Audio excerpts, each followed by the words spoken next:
नमस्कार, मैं अपूर्वा। आप देख रहे हैं राष्ट्रीय हित। आइए नजर डालते हैं आज की कुछ खास खबर की ओर। हिसार में सांसद विजेंद्र सिंह ने 34 पंचायतों को पानी के टैंकर वितरित किए। हिसार के बीजेपी सांसद विजेंद्र सिंह ने अपने कोष से हिसार में ग्राम पंचायतों को 34 पानी के टैंकर वितरित किए और हरी झंडी दिखाकर उन्हें रवाना किया गया। इस दौरान पंचायत के प्रतिनिधियों ने सांसद का फूल मालाओं के साथ स्वागत किया, तो वही सांसद ने कहा कि 34 ग्राम पंचायतों को पानी के टैंकर वितरित किए गए। उन्होंने कहा कि 250 पहले टैंकर दिए जा चुके हैं, 5 हलकों के दिए गए हैं। उन्होंने कहा कि वर्तमान में मौजूदा विधायक हूं और सांसद का चुनाव लड़ूंगा। विधानसभा का समय बचा हुआ है, फिलहाल लोकसभा चुनाव लड़ना है। तो वहीं उन्होंने राम भक्ति को लेकर कहा कि अयोध्या में राम मंदिर के प्राण प्रतिष्ठा का माहौल बना हुआ है। पहले भी 3 राज्यों में बीजेपी के पक्ष में परिणाम आया है। उन्होंने कहा कि भाजपा अपने परफॉर्मेंस पर चुनाव लड़ेगी। सांसद ने कहा कि नड्डा जी ने पहले ही स्पष्ट कर दिया है कि 10 की 10 सीटें लड़ेंगे। एसआरके और भूपेंद्र गुट के मामले में उन्होंने कहा कि कांग्रेस के कई गुट हो गए हैं, आपस में कांग्रेस के टकराव हैं। उन्होंने कहा कि कांग्रेस गुटों में धड़ों में बटी हुई है। सांसद ने कहा कि सरकार चाहेगी वे विकास में अपना योगदान देंगे। उन्होंने कई सालों से एयरपोर्ट बना है। इससे पहले वे कॉमरेड के घर पर शोक जताने भी पहुंचे थे। मेरे को सही आंकड़ा तो नहीं पता कि पहले कितने दे चुका हूं, लेकिन मेरे ख्याल से शायद 250 के आसपास या 150 पौने 200 टैंकर्स ऑलरेडी दे चुका हूं और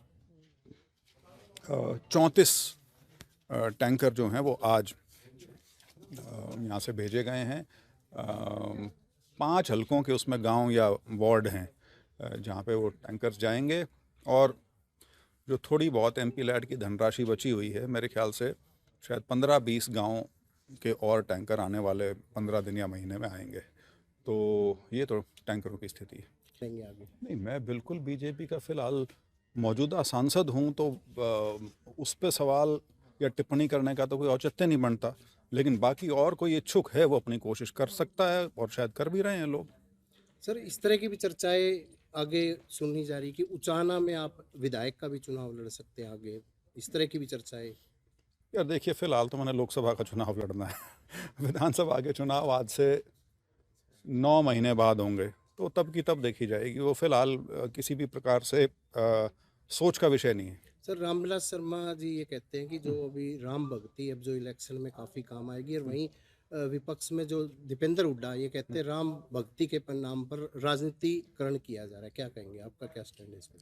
नहीं, देखिए, इसमें तो कोई शक है नहीं कि अयोध्या में जो राम मंदिर का जो प्राण प्रतिष्ठा हुआ है, उसके बाद एक पूरे देश में एक माहौल तो बना है, और उससे पहले 3 प्रदेशों के जो नतीजे थे उससे उसका बहुत बड़ा उस पर असर पड़ा था। तो लेकिन पिछले 10 साल की यदि आप उपलब्धियां देखेंगे मोदी सरकार की, तो अनगिनत हैं। और सिर्फ ये कहना कि राम मंदिर के मुद्दे पर चुनाव लड़ा जा रहा है, वो तो मुद्दा है नहीं, वो तो आस्था का विषय है। बीजेपी का एक अपना जो हमेशा से जो 3-4 मुख्य बिंदु हैं एजेंडा की यदि बात करें, तो ये उनमें से एक बहुत बड़ा बिंदु था।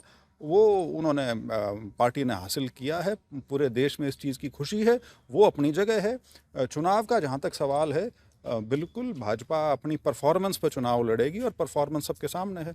उस परफॉर्मेंस में ये भी एक हिस्सा है, ये मैं इस चीज़ को मैं नकारूंगा नहीं। सर, अजय चौटाला ये कह रहे हैं कि जब जेपी नड्डा आए थे, गठबंधन उनका जारी रहेगा, और आपकी तरफ से ये बात शर्त रखी गई है गठबंधन तोड़ने की जो भी है। हाँ, आपने जो बात कही है वो एक आधी बात है। वो उस बात का दूसरा पहलू ये भी है, चाहे मुख्यमंत्री हों, चाहे नड्डा जी हों, या कोई भी बीजेपी का सीनियर नेता हो, उन्होंने साथ साथ ये भी कही है कि इस चीज़ में कोई शक नहीं कि हम 10 की 10 लड़ रहे हैं। तो ये 10 की 10 सीटें बीजेपी लड़ रही है, तो जो गठबंधन में जो दूसरा गठ है, वो इस गठबंधन में क्या पा रहा है, वो उनको देखना है। सर, वर्तमान में अभी जो कांग्रेस की बात की जाए, एसआरके और भूपेंद्र हुड्डा अलग अलग 2 यात्राएं चल रही है उनकी, तो वो कह रहे हैं आगे 10 की 10 सीटें हम जीतेंगे, दावा कर रहे हैं। कैसे देखते हैं इसको?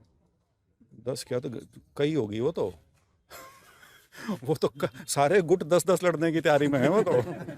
तो खैर एनीवे, लेकिन जो भी है, यार देखो, इलेक्शन अब सारा ही 2-3 महीने दूर है, तो सभी जितने भी नेतागण हैं, चाहे पक्ष के हों या विपक्ष के हों, सारे अब सक्रिय होंगे, सारे आपको मैदान में भी दिखेंगे। तो और हर व्यक्ति अ, हमेशा अपनी जो महत्वाकांक्षा है बिल्कुल उसको आसमान पर चढ़ा के बताता है। वास्तविकता उसमें कितनी है या नहीं है वो एक बिल्कुल अलग चीज़ है। बाकी वो अपनी कोशिश कर रहे हैं, लेकिन इसमें तो कोई शक नहीं कि कांग्रेस बहुत बुरी तरह से धड़ों में और गुटों में बटी हुई है, जिसका नुकसान उनको होगा। सर जैसे अभी कोरोना काल भी आया, इतना काम नहीं हो पाया आपके कार्यकाल में भी, जो भी सभी पूरे देश की बात की जाए, तो अब जैसे लोकसभा चुनाव को लेकर आपने अगला क्या टारगेट रखा है, क्या आपने ऐसी वो है कि आप क्या काम देखिए, करेंगे लोकसभा ये चीज़ मैं हमेशा से कहता आया हूँ, एमएलए एमपी के टारगेट अगर कोई बताता है वो गुमराह कर रहा है। टारगेट होते हैं पार्टी के, टारगेट होते हैं सरकार के। मैं कहूँ मैं तो यहाँ पे इसको हिसार को लंदन बना दूंगा, कैसे बन जाएगा?